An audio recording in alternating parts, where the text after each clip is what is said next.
Tonight, we are finding even more homes damaged by a tornado that touched down in southern Indiana early this morning. Hello, everybody. I'm Connie Leonard. And I'm Doug Profit. The National Weather Service believes it was at least an EF1 tornado which stayed on the ground and went west to east through the towns of Deputy, Hanover, and then Madison. We've got team coverage of the damage in both Indiana and Kentucky tonight. Our Isaiah Kim Martinez has been on several Louisville streets where trees did serious damage to homes. But first, our Ian Hardwick joins us live from Deputy in Jefferson County, Indiana. So, Ian, was anybody hurt in that area?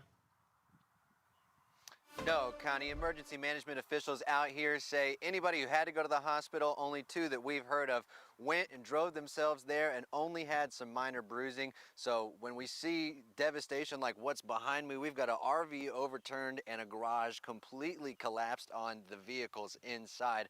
When people aren't hurt, that's the most we can hope for.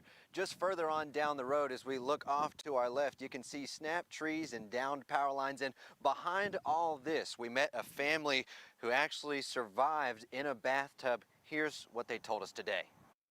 It's a mixed emotions. Over this bathtub. I mean, it saved my life for sure. Charlie Foster's grateful his family survived. Especially looking at this end of the house. A tornado took him by surprise. On the side of this wall is where we was at, and it completely, there's nothing left of that end of the house. It was all gone. Tornado warnings on their cell phones woke up the family of four. I've never took it very serious, and you never know how fast it can come until it comes. It was a matter of 5 minutes after our phones went off that it happened. Everybody says you hear a train. We didn't hear nothing. It was that fast. Trees toppled all around Ray and his wife's parents next door. The National Weather Service believes at least an EF1 tornado touched down. We're actually seeing it out here in this field. You can see out here there's some shingles from the house, and it goes pretty far into the field this way. So there is evidence that it was lofted and carried quite a ways. Tornado evidence continued east.